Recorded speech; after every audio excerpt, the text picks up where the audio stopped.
to people that are watching, it's like the Democrats, we design these to expire at the end of the year. This wasn't something the Republicans are taking. It's like, that's how we designed this. One of the other pieces of this affordability crisis that many Americans are dealing with has to do with health care. Obviously, this is what Democrats say that they were trying to focus in on. Your Republican colleague, Mike Lawler, said that he is open to a one-year extension of the subsidies for the Affordable Care Act for Obamacare, so to help people pay those premiums. That would mean that Mike Johnson would have to put that for a vote. Would you support the subsidies? I would like to see to fix the program, ma'am. It's not working if we're having to put trillions. So you don't want to have extend the subsidies in the meantime. I would prefer not to. I'd prefer to fix it. I would prefer to fix it and give the American public a decent program, one that they can actually shop around with, one that's affordable, and one that the health insurance industry is not making $1 billion profit. What do you make of the argument that this was your only leverage, and without this, you're at the mercy of the Republicans and they don't want to cut costs? Yeah, and no, it's like I refuse to use American, citizens that, food insecure, not pay our military. They are not my leverage. Those are my fellow citizens. Those are the ones that I defend, those ones that I fight for. Some of them are the most vulnerable ones. I refuse to put them in the middle and just, like I said, it's just like, again, it's a fundamental betrayal of, what I think is our core party's values. Welcome everyone, it's Talks with Kenny here today, and welcome to the show. We're going to be talking about John Fetterman. As I make me recording this video, I believe John Fetterman is good, but I continue to ask you guys to pray for that man, because at the end of the day, I have come very around with John Fetterman. I remember I forgot who ran against him, Osborne, Oz, I forgot his name. And I was so like, wow, what is Pennsylvania voters doing? Wow, how could they elect this guy as a senator? Oh, this guy don't take the job seriously. I judged him on his appearances, I'll be honest with you. But his slogan, the slogan he came up with, country over party. That's Democrats. That's a golden egg. Fetterman's your golden goose, right? He's your path to victory. I'm being honest with you guys, right? I'm a center-right person. I'm a centrist at the end of the day. I don't, my emotions are not tied up with who wins. I prefer this guy to be in office, but if he don't win, hey, my life goes on. I'll make adjustments. Okay? But John Fetterman, to me, he is the golden goose for the Democratic Party. If the Democratic Party was a smart party, if I was chair of the DNC, you knocked me out, you kidnapped me, and you put a gun to my head and you said, Kenny, you're now the chairman of the DNC, and you have 4 years to make the Democratic Party a strong party in America. First order of business, I need more Democrats like Fetterman. I need more Democrats that says slogans like country over party. I need more Democrats that's going to say, hey, I will not use, on principle, I will not use the American people as leverage. Yo, put that man on a campaign trail, Fetterman I'm talking about. Get him to put a suit on, but hey, we'll take what we can get. Put him everywhere. I want him everywhere. Send him to Florida, send him to all the red states. That's exactly what I would do, right? If I was a Democratic strategist, but I'm not. And also, I know the sentiments, because in this video, Fetterman is going to talk against the socialists in his party. And I think this is the more of the stance of, if the establishment Democrat want to stay in power, if Chuck Schumer wants to leave the Democratic Party in a better place, he would coordinate and somehow get Fetterman to be the new leader of the Democratic Party in the Senate. I'm being honest. Fetterman is that guy for the Senate. Now, I still need to do more research and figure out who's going to be the House leader, because Hakeem Jeffries ain't him. I'm sorry. But I would assume it has to be a Democrat from a swing state, because I think that's the only way Democrats hold the line and still be able to appeal to middle America, because I believe the Democratic Party has lost its way. And commentaries like this, like, Fetterman doesn't pretend that his party is perfect, right? And it goes to show, because with his actions, he's proving that he really believes what he says when he say he put the country over party. Because I'm gonna show you a segment of Fetterman criticizing his party, the far leftists in his party, and how he believes they're more vitriolic, they're more toxic than the far right. And he gives some examples of that. And let me know if this statement he puts here, is that catering to country or is that catering to his party? Let's take a look. You said, quote, I've drunk deeply of the venom of both the left and the right. As a connoisseur, I can confirm that the most poisonous, the bitterest, is from the far left. That is pretty remarkable to hear you say that as an elected Democrat. Why? No. It's just been my personal experience on this thing. And when I asked my digital team, I said, we're on all the platforms. Really, what's kind of the harshest? What's kind of the most personal? And the answer was immediate. He said, "Oh, blue sky. It's blue sky." And the difference is, the right would say really rough things and names. Some names I won't repeat on TV, but the on the left, it was like they want me to die, or that we're cheering for your next stroke, or that's terrible that depression won. Why couldn't it depression won? And I hope your kids find you. They even have like the graphic, a GIF where they have like a stroke, in your head, cheering at that. Yeah, and they said that. I remember one. They claimed, "Oh, the doctor let us down," and why did they have to save his life? Just really, like, I just can't imagine. People are wishing, I wish he dies, or I want him to die. Literally cheering for a stroke. And I don't know what the kind of a place where that comes from. That's much different than just calling me a name. That's really been consistent, in that community online. Wow. And the left want to tell me that they're tolerant. Yeah, right. Yeah, effing right. The same people protesting visuals for a dead man, Charlie Kirk, right? Celebrating is that going to Halloween, dressed up as him in the last clothes he wear, right? Yeah, that's the compassionate left. That's why I don't believe these progressive leftists when they're sitting here pretending how tolerant they are. Oh my God, the conservatives are so racist. No, they're not. Conservatives aren't racist. Conservatives just don't walk on eggshells around me just because of my skin color. And I respect that. I respect someone who's not going to switch up just because I have happen to have a different skin color than them. But Democrats do that, and they want to pretend that they're the tolerant ones. They're the more open-minded ones. They're the least racist one. Hell no, you guys ain't. The far left are some of the most racist people I ever met in my life. Right? Especially when you disagree with them. That's when they're more open about it. Condescending, elitist. This is the leftist for you. Wishing for this man to go, and he went through a stroke. I hope he comes out alive. I hope he comes out well. I hope he comes out okay. Because this is some evilness. And this is what I'm talking about. Fetterman is the path forward for the Democrats if they do not want to be taken over by socialism.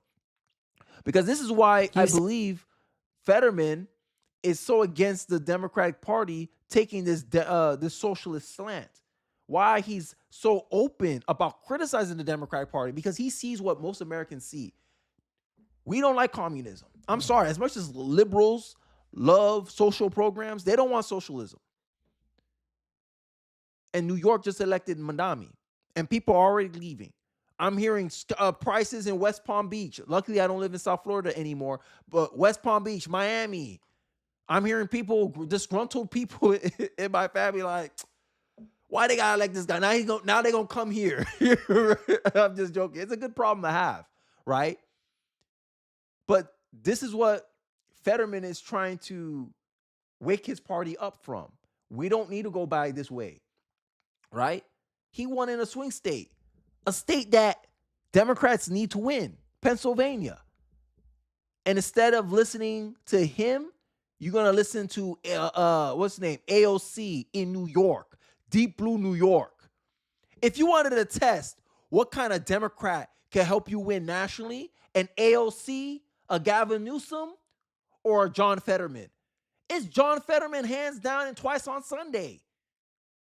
Honestly, in my honest opinion, if I had to pick a candidate at Kenny, what Democrat would you get behind? And this probably will tank his career in the primaries. But I'll say John Fetterman. John Fetterman is the path forward if the Democrat Party was serious of not being a socialist party.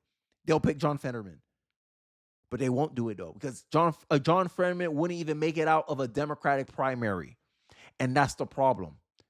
Any Democrat that actually has a chance of winning nationally will not win because of the fact that they're not far left enough. Him coming from a swing state automatically hurts him from not going. Because remember, we just finished having a California Democrat, Kamala Harris. And likely in 2028, Gavin Newsom is estimated to be the next one up. What he has in common, deep blue state, another California Democrat, right? And it seems like the Democratic Party is ran from two states, either California or New York. That's the Democratic Party. That's where a lot of their leadership reside in. Nancy Pelosi just retired. She was from California. Who took over? A New York congressman, Hakeem Jeffries. And you wonder why the party is becoming more socialist, more far left. Because of their leadership, because of Democrats' leadership. The path to victory for the Democratic Party resides in common sense. And as long as the Democratic Party considers common sense a right-wing thing, they'll continue to fail making sense. But I digress. Let's get into this segment with Chris Cuomo. I'm not impressed by the history of this being the longest government shutdown. That's a regrettable history. I think this is an historic moment for another reason.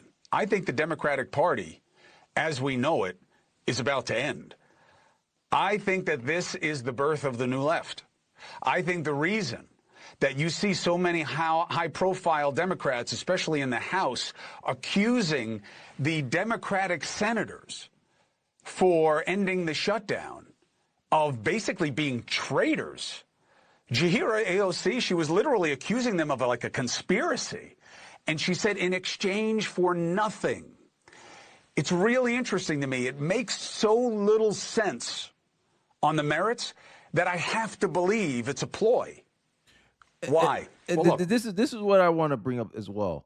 Like, we talk about the Democratic Civil War, right? And we take it more as like, oh, we turn each other, like with Van Jones. And I did a video. Van Jones was like, oh, Democrats going to tear each other to bits over the shutdown, and then we'll unite again, once again.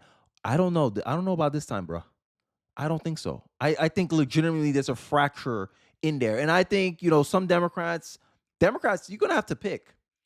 I'm being honest right now. Y'all think I'm exaggerating. Democrats got to have to pick. Either you kick out the AOCs of the world, the Bernie Sanders of the world, and say, hey, look, you agree with us on some things, but make your own damn party. You're a Democratic socialist. AOC right now, I think she's freaking out about people calling her a Democratic socialist, but she says she's not a Democratic socialist because of this energy that's coming out. Like, Democrats, who are you going to be? Pick your struggle, because no matter what path you pick, it's going to be a hard path for you. Republicans are picking their struggle right now. They're fighting it, but they're picking their struggle right now. America's like, yo, put us as priority, right? And y'all think we're a cult. And this is the funny part of it. And I'm gonna take the time to go at the people who want to criticize MAGA. MAGA is a principle. Make America Great Again is a principle. America First is a principle. And as my job as a voter is to hold Donald Trump accountable to the principles that he sold us on. It's not America First to say, oh, we don't have enough Americans to do this job. No. You're supposed to fix that, Donald Trump. You're supposed to create an incentive structure, tradesmanship, apprenticeship. Solve that problem. Don't pack shit up with H-1B1s. That's not what America First want to hear right now. Principles. But what about you, Democrats? Y'all, this is the funny part. This is what I get mad about with liberals. They'll hold Democrats accountable for the dumbest stuff. Oh, you ain't opposed Trump hard enough. How about pushing and following through with actions? You want the Epstein files released? Vote for the damn thing. That's how you hold them accountable towards action. Oh, we want to make healthcare more affordable. Okay, how do you do that when we're pointing out the current problems with the current healthcare? What is your solution? Oh, patch up the problem. Add more subsidies? No, that's not fixing it. Because the subsidy was there to hold it together because it caused problems. We want reform. How are you going to reform? You ain't holding Democrats accountable to be innovative of creating new solutions for the problem. You just want the same old ish. For what? Because what really matters is not Democrats solving problems. What it seems like it matters for a lot of Democratic and voters and liberals is that Democrats are in control. It don't matter if the Democrats give you the same policy from 10 years ago, 20 years ago, and it shows it doesn't work.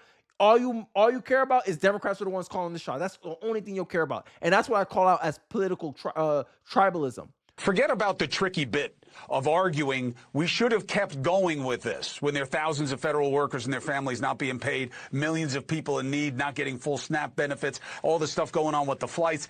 That's not an easy thing to want more of. So was there some deal on the table that we don't know about? Was something getting close that they know that we don't? Because if that's not the case, and we're about to talk to somebody who absolutely knows if it were the case, certainly better than AOC or Jeffries would, because he's one of the Senate Democrats who was part of this process. If that's not what they know, then what this really is a line in the sand for them, that we're not with them anymore. And that's why the vote will be somewhat telling also. We've never seen this happen before. Never. Okay? Not in the modern era. Okay? So capitulation on policy from the majority party in power when the government gets shut down, obviously by the minority, has never happened. I get why you would want to believe that something could happen, but with the absence of any proof, it only leaves you with one possibility, which is they want to divide the party. They want maybe to blow up the party, get new leaders in a new direction. I believe this could be the moment that the populist movement, that is a reaction to MAGA, which I've been calling mega. It's not the same, but it's fueled in reaction to MAGA and by the Democratic Socialists of America and with their new allies who are playing with some fundamentalist culture plays. Hey, I agree with that segment from Chris Cuomo, right? Because Chris Cuomo's going to ask Fetterman a tough question here about socialism and about it like taking over his party, and will it take over his party? And it seems like Fetterman is fighting against this because we all see the power vacuum going on right here. We all see the polls. I show you guys the polls already about how Chuck Schumer is the least popular Democratic leader in 40 years. There's a void right now in the Democratic Party right now. And everyone's grasping for power. Everyone wants to be in leadership. Everyone's pushing their person. I just finished lambasting Jasmine Crockett. AOC is trying to position herself as some type of thought leader in the Democratic Party. Everyone's fighting for space. Everyone's trying to be that person, that guy, right? And the person I think is actually capable of leading the Democratic Party back to an alignment with the American people is John Fetterman. No one else so far, right? Not Wes Moore, not all these other people they draw. John Fetterman, country over party. That won me over with him. That's why I think, if we want this ideal situation where Congress works in the best interest of the American people, we need more Democrats like John Fetterman. I'm America first. I'm not Republican first. I'm not conservative first. I'm American first. For the goodness of America, we need more John Fettermans.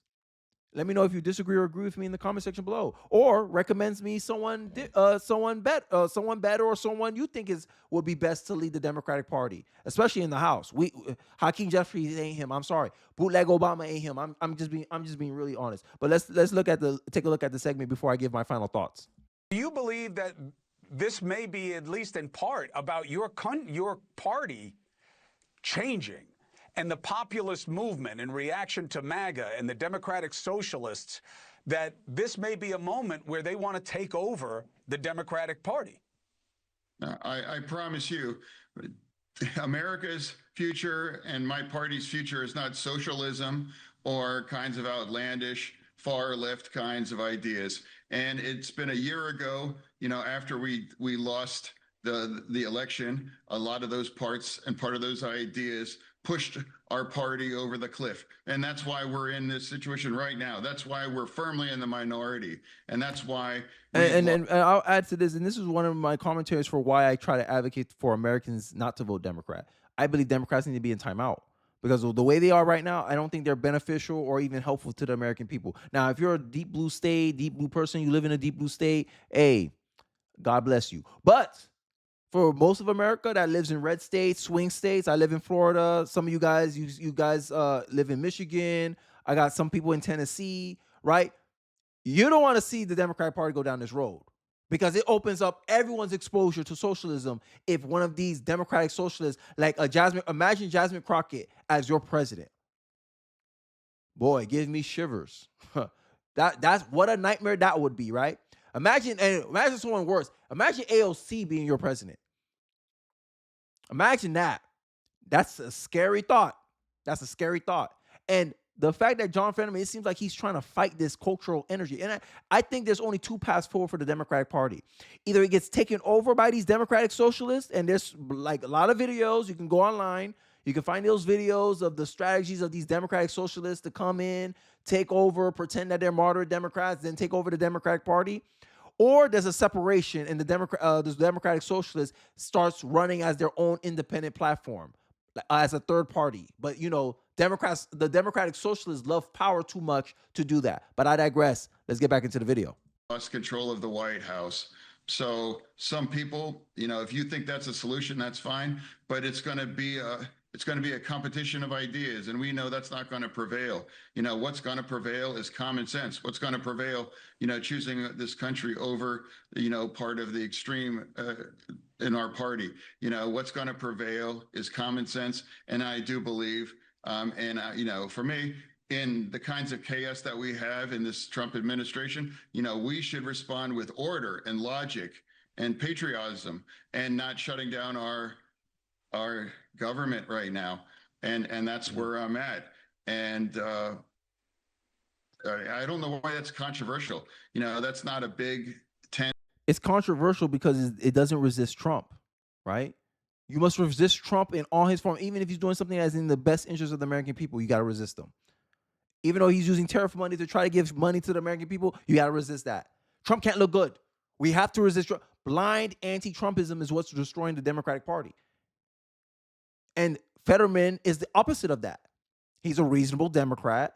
You may not agree with his policies, but he's a reasonable Democrat. Show me the incentive, and I'll show you the outcome. If we're American voters, we want to incentivize more John Fettermans and want to disincentivize Madamis, disincentivize AOCs, and disincentivize Jasmine Crockett, because these people are too niche. They're protecting their little districts in their little deep blue cities, deep blue section of the area that is going to always elect them into power because of their party association, right? We can't have these people have power.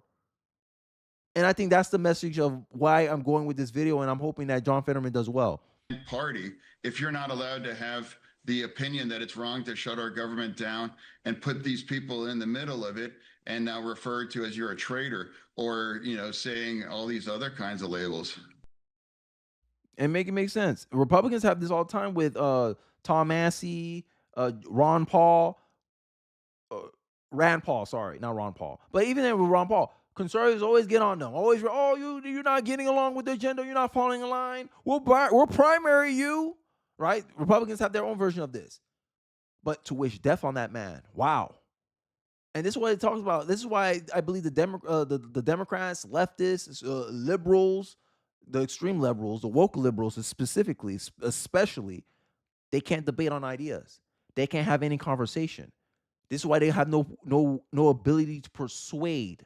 This is why they always have to do these underhanded tactics, like import immigrants into their district, be manipulative, give you narratives, not truths, point to perception, not reality. A man could be a woman if he chose to be a woman. Perception, that's not reality, bro. When you die, your bones are going to tell everyone 1,000 years from now, when they bury your grave, when they dig up your grave, that you were a man, not a woman. You won't be able to tell them anything. You ain't gonna be chopping as a bone, all skin as bones, going, I'm actually a woman. No, they're gonna look at your bones. Oh, this was a male. Who cares about how you see yourself? That's not objective. and I agree with John Fetterman's take here, and I'll end off the video on this, is that the Democratic Party has to return to common sense. Socialism does not represent common sense. It's not. Socialism is the antithesis, I said that wrong, of common sense. The incentive structures are all off in socialism. Socialism is supposed to bring prosperity. It brings famine. It incentivizes laziness. It incentivizes the worst aspects of human nature. And these people are promised. They love the promise of it, the idea of it. But whenever they try to implement it, what happens? Disorder, chaos, destruction. Socialism know how to destroy a system. It could take $1 trillion economy and make it $1 million economy. But I digress. Let me know your thoughts and perspective in the comment section below. Do you believe that Fetterman is the Democratic Party's last hope? Do you think there's someone better for the party? Or do you think actually, Kenny, no, the path is actually socialism? Socialism is the future of the Democratic Party. I'd like to hear your thoughts and perspective in the comments below. Don't forget to like, comment, subscribe. Please share this video if you feel so inclined. It really does help me on the algorithm. And I'll catch you guys on the next one. Peace.